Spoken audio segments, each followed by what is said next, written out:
नमस्कार, news nation देख रहे हैं आप। आपके साथ मैं हूं नवेद। और चलिए बड़ी खबर बता दें आपको, कल शपथ समारोह के बाद आज नए मंत्री जो हैं वो कार्यभार संभाल रहे हैं। आज मंत्रालय की जिम्मेदारी संभालने के लिए तमाम मंत्री पहुंच रहे हैं अपने अपने मंत्रालय। मंत्रियों का पोर्टफोलियो कल रात ही तय हो गया था। गृह मंत्री Amit Shah minister of cooperation का अतिरिक्त प्रभार भी संभालेंगे। तो वहीं मनसुख मांडविया को देश का स्वास्थ्य मंत्री बनाया गया है। पीयूष गोयल को वाणिज्य उद्योग और कपड़ा मंत्रालय मिला है।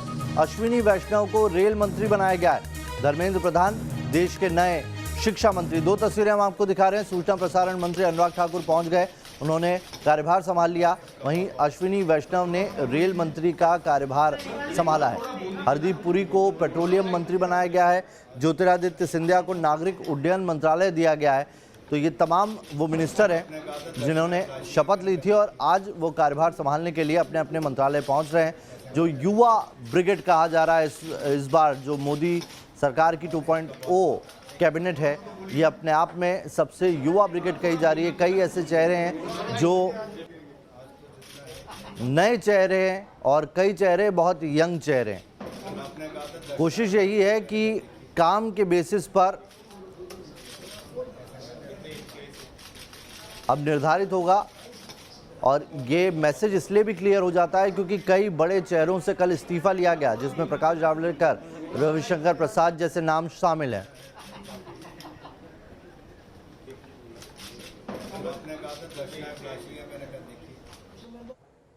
पदभार संभालने के बाद रेल मंत्री अश्विनी वैष्णव ने क्या कहा, आइए सुनाते हैं। मैं सबसे पहले प्रधानमंत्री जी को धन्यवाद देता हूं कि इतनी बड़ी जिम्मेदारी दी है। रेलवे प्रधानमंत्री जी के बहुत ही उनके विजन में बहुत बड़ा हिस्सा है। और प्रधानमंत्री जी का विजन रेलवे के लिए जैसे जन जन तक ट्रांसफॉर्म हो लोगों की लाइफ, एक आम आदमी, एक गरीब, एक वंचित, एक किसान, पिछड़े से पिछड़े व्यक्ति को भी रेलवे के बेनिफिट मिले, ऐसा उनका बड़ा विजन है। तो इस विजन के लिए मैं काम करूंगा और प्रधानमंत्री जी के विजन को इम्प्लीमेंट करने के लिए मेहनत करूंगा।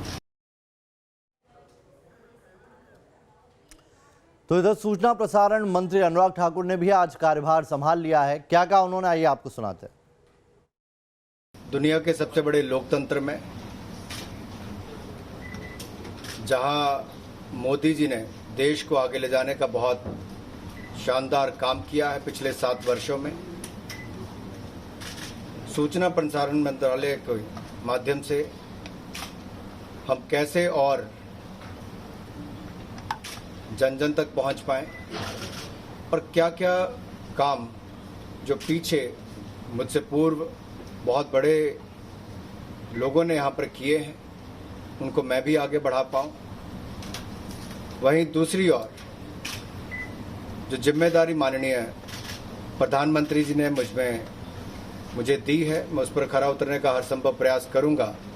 जो विश्वास व्यक्त किया है उस पर खरा उतरने का प्रयास करूंगा और आशा करता हूं कि आप सबके सहयोग से इस जिम्मेदारी का निर्वहन ठीक ढंग से कर पाऊं।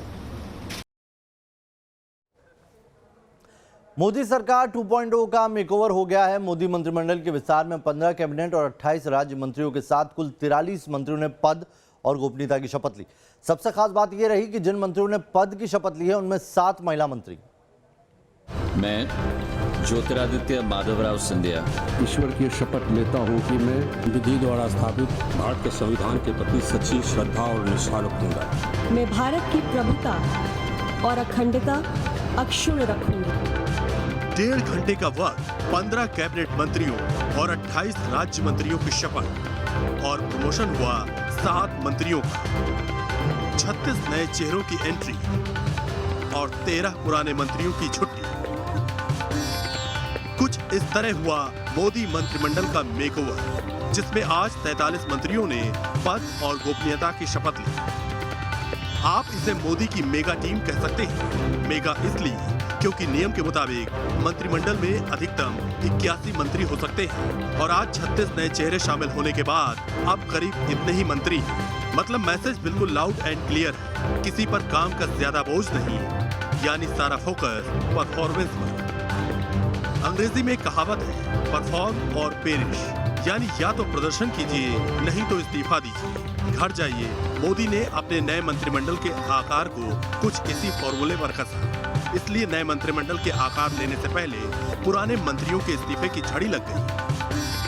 क्योंकि मैं पार्टी के लिए 30 साल से काम किया, एक कार्यकर्ता को पार्टी क्या करते हैं इसको मैं उदाहरण हूँ। मेरा यही कहना है कि अपना दल एक सहयोगी के रूप में जिस प्रकार भारतीय जनता पार्टी के साथ मिलकर प्रदेश की जनता की सेवा करता आया है, आगे भी अब मंत्रिपरिषद में भागीदारी के बाद भी हमारी यही कोशिश होगी कि जिस वंचित, पिछड़े, शोषित, दलित, कमजोर समाज के लिए आवाज उठाने का काम अपना दल इतने वर्षों तक करता आया है, हम उसी को आगे बढ़ाएंगे। शपथ ग्रहण के साथ मोदी के मंत्रिमंडल का मेकओवर तो हो गया, मगर सवाल ये है कि इसके विस्तार का आधार क्या रहा। इसमें सियासी समीकरणों को किस तरह साधा गया, जातिगत गणित का कैसे ख्याल रखा गया, सोशल इंजीनियरिंग को कैसे एडजस्ट किया गया, मंत्रिमंडल में टैलेंट का बैलेंस कैसे रखा गया, किसे फ्रंटलाइनर्स की नई जिम्मेदारी दी गई, और सबसे बड़ा सवाल, जिन चेहरों को मौका मिला तो क्यों मिला, जिनका पत्ता कटा वो क्यों कटा, और जिन मंत्रियों का प्रमोशन हुआ वो किस बिना पर हुआ। इन सारे सवालों के जवाब हम सिलसिलेवार तरीके से तलाशेंगे। आशा करता हूं और प्रयास करूंगा कि उनकी आशाओं के अनुरूप खरा उतर सकूं और भारत जिस तरह से दुनिया में अपनी नई छाप बना रहा है मोदी जी के नेतृत्व में, उसमें हम सब लोग और योगदान दे सकें। जो विश्वास प्रधानमंत्री जी ने, अमित भाई ने, नड्डा जी ने और पार्टी के अन्य सीनियर लोगों ने मुझ में दिखाया है, उसके लिए आभार प्रकट करना चाहती हूँ, धन्यवाद देना चाहती हूँ, और जो जिम्मेवारी मिलेगी उसे ईमानदारी से पूरा किया जाएगा। इस नई कैबिनेट को अब तक की सबसे युवा टीम मोदी कहा जा रहा है, जिसकी एवरेज उम्र 58 साल है। इसमें कोई दो राय नहीं कि कोरोना काल में गिरती जीडीपी, इकोनॉमी की बिगड़ती सेहत, आसमान छूती महंगाई के बाद केंद्र सरकार बैकफुट पर है। ऐसे में मोदी की नई टीम के सामने सबसे बड़ा चैलेंज है देश को मौजूदा मुश्किल हालात से निकालना, गवर्नेंस की क्वालिटी सुधारना, महामारी में इकोनॉमी का बेहतर मैनेजमेंट करना, जनता की निराशा को दूर करना, बीजेपी की ताकत को बढ़ाना, राज्यों में पार्टी और नेताओं का मनोबल ऊंचा करना। इसे लेकर मोदी के मन में क्या है, ये शपथ ग्रहण से पहले आई इस इकलौती तस्वीर से साफ हो जाता है, जिसमें मोदी ने अपनी नई टीम के सभी सदस्यों को अपने घर बुलाकर उनकी पाठशाला लगाई। आने वाले दिनों में सरकार कैसे काम करेगी, नई टीम कैसे अपने टास्क को पूरा करेगी, समस्याओं से निपटने का ब्लूप्रिंट क्या होगा, मोदी ने इसका मंत्र अपनी टीम को दिया। आगे आपको बताएंगे कैसे मंत्रिमंडल विस्तार और फेरबदल के बहाने पीएम मोदी ने 2024 के लोकसभा चुनाव की तैयारियों का लक्ष्य साधा है, तो वहीं यूपी और गुजरात से लेकर महाराष्ट्र और बिहार की राजनीति को साथ लेने की तैयारी में है टीम न्यूज़ नेशन। चलिए बड़ी खबर बता दें आपको, कुछ देर में बीजेपी अध्यक्ष जेपी नड्डा से मुलाकात करेंगे तमाम नए मंत्री बीजेपी दफ्तर जाएंगे और वहां पर पार्टी अध्यक्ष जेपी नड्डा से उनकी मुलाकात का कार्यक्रम है। आज कार्यभार संभाल रहे हैं जो नए मंत्री हैं वो, उसके बाद जेपी नड्डा से मुलाकात करने के लिए बीजेपी दफ्तर जाएंगे और फिर 5 बजे का वक्त है जब प्रधानमंत्री नरेंद्र मोदी ने अपनी कैबिनेट बैठक बुलाई है, उसमें भी तमाम मंत्रिमंडल को शामिल होना है और उसमें खाका बनेगा। इस जो मोदी 2.0 सरकार का हम जिक्र कर रहे हैं उसमें खाका बनेगा। उन्होंने पहले ही समझाइश दे दी है किस तरीके से आगे काम करना होगा। सिर्फ काम ही एक पैमाना रहने वाला है जिसके जरिए आपको प्रमोशन डिमोशन मिल सकता है।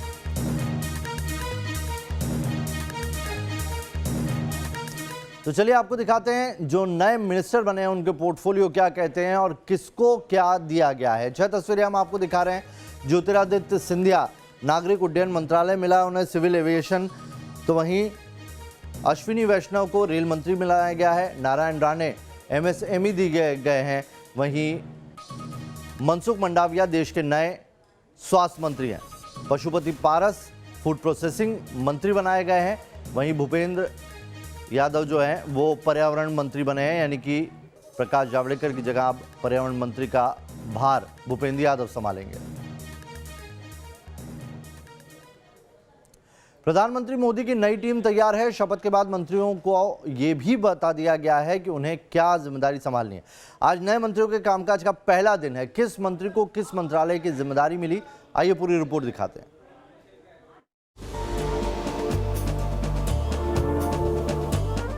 इंडिया के न्यू कैबिनेट का साफ संदेश। कैबिनेट में रहने वालों के लिए कैबिनेट में रहने के लिए दिखानी होगी परफॉर्मेंस। पीएम का मंत्रियों को गवर्नेंस क्वालिटी का चैलेंज। मोदी सरकार के दूसरे कार्यकाल में हुए पहले मंत्रिमंडल विस्तार में प्रधानमंत्री ने युवा टैलेंट और परफॉर्मेंस पर विशेष ध्यान दिया है। अभी तक मंत्री रहे कई नेताओं को उनके काम के आधार पर बनाए रखा गया है या अतिरिक्त जिम्मेदारी सौंपी गई है, तो वहीं कई राज्य मंत्रियों को प्रमोशन का तोहफा दिया गया है। मोदी सरकार में अभी तक राज्य मंत्री रहे 7 नेताओं को प्रमोट कर कैबिनेट मिनिस्टर बना दिया गया है। इन मंत्रियों में किरण रिजिजू को खेल राज्य मंत्री से प्रमोट कर कानून मंत्री बनाया गया है, जबकि हरदीप सिंह पुरी को शहरी विकास राज्य मंत्री से पेट्रोलियम मंत्री बनाया गया है। इसके साथ ही उनके पास शहरी विकास मंत्रालय का प्रभार भी रहेगा।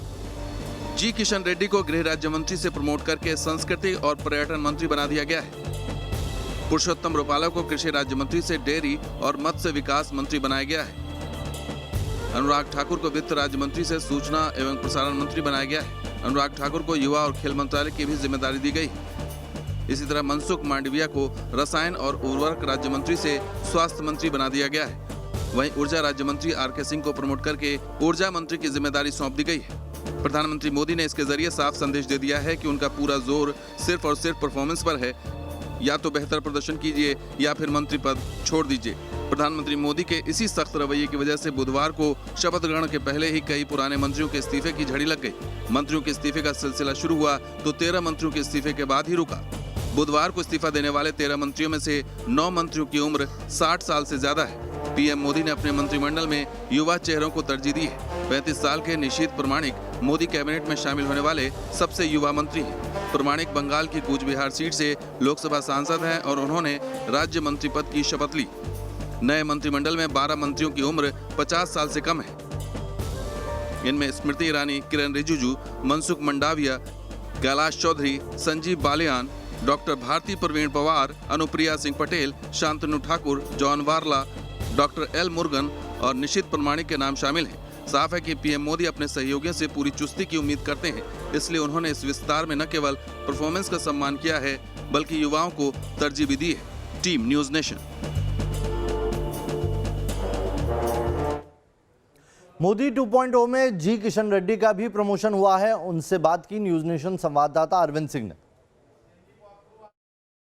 एक युवा नेता से कैबिनेट मंत्री तक का सफर, राज्य मंत्री से कैबिनेट मंत्री के तौर पर आपको प्रमोट किया जा रहा है, क्या वजह मानते हैं? बिल्कुल, भारतीय जनता पार्टी में आपको एक स्पेशल दिखते हैं।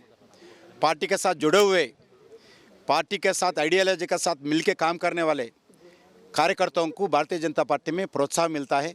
मैं पहले ही बताया, आज भारतीय जनता पार्टी में जो आज सबके साथ, सबका विकास, सबका विश्वास जो नरेंद्र मोदी जी का काम करने का तरीका है, वो आज मंत्रिपरिषद में भी आप दिखा है। आज ऑर्डिनरी वर्कर्स को और आइडियोलॉजी के साथ काम करने वाले और महिला, युवा, शेड्यूल कास्ट, ओबीसी, आज ये सब मिलजुल कर आज हमारा नरेंद्र मोदी जी के नेतृत्व में जो मंत्रिपरिषद का आज आविष्कार हुआ है, इसका आपको एक सिंबल है ये। Arvind Singh, News Nation, Delhi. मंत्रिमंडल विस्तार के बाद मोदी सरकार की सबसे बड़ी चुनौती उत्तर प्रदेश में है। मंत्रिमंडल विस्तार में भी इसकी झलक नजर आई। मैं अनुप्रिया सिंह पटेल सत्यनिष्ठा से प्रतिज्ञान करती हूँ। सीटों के लिहाज से देश का सबसे बड़ा प्रदेश है उत्तर प्रदेश। संविधान के प्रति सच्ची श्रद्धा और निष्ठा रखूंगी। कहते हैं दिल्ली की सत्ता का रास्ता यूपी से होकर गुजरता है। पूर्वक और शुद्ध अंतःकरण से निर्वहन करूंगा।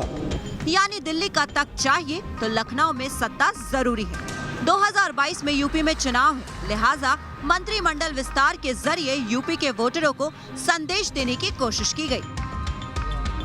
मोदी की नई टीम में सबसे ज्यादा जोर यूपी पर दिया गया, जहां से 7 नेताओं को कैबिनेट में जगह दी गई। सबसे पहले उन चेहरों को देखिए।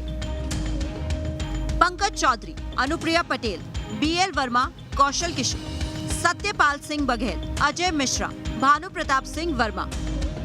यूपी की सियासत से ये वो 7 चेहरे हैं जिन्हें मोदी की नई टीम में जगह दी गई। इनमें अनुप्रिया पटेल अपना दल की प्रमुख हैं, जो पिछले मंत्रिमंडल में भी मोदी सरकार में मंत्री थी। दरअसल बीजेपी ने ये संदेश दिया है कि वो अगर बड़ी पार्टी है तो उसका दिल भी बड़ा है। दिल्ली से लखनऊ को ये पैगाम पहुंचा दिया गया है कि यूपी के उन दलों को दिल्ली में मौका दिया गया है जिनका असर खुद तो सीमित है, लेकिन वो रिजल्ट पर बड़ा असर डाल सकते हैं। केंद्रीय मंत्रिमंडल में अपना दल की नुमाइंदगी इसी स्ट्रैटेजी का हिस्सा है। अनुप्रिया पटेल ओबीसी वर्ग से आती है। उन्हें मंत्री बनाकर बीजेपी ने मास्टर स्ट्रोक खेल दिया है, क्योंकि साल 2014 में अब तक यूपी में ओबीसी वोट बैंक बीजेपी की जीत का बड़ा आधार रहा।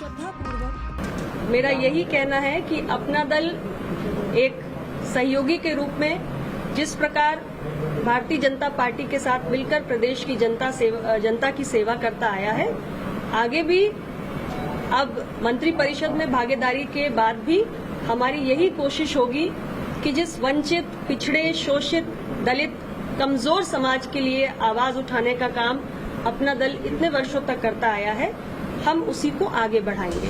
उत्तर प्रदेश के जातिगत समीकरणों पर नजर डालें तो सबसे बड़ा वोट बैंक पिछड़ा वर्ग है और उसके बाद दलित समुदाय का है। यूपी में सवर्ण जातियां 18% हैं, पिछड़े वर्ग की तादाद 39% है, ब्राह्मण 10%, अनुसूचित जाति का आंकड़ा 22%। मोदी की नई टीम में ओबीसी और दलित वर्गों को प्रतिनिधित्व देकर इसी 39+22 यानी 61% वोटों को साधा गया है। मोदी सरकार की इसी बड़ी सर्जरी से विपक्ष भी बेचैन है।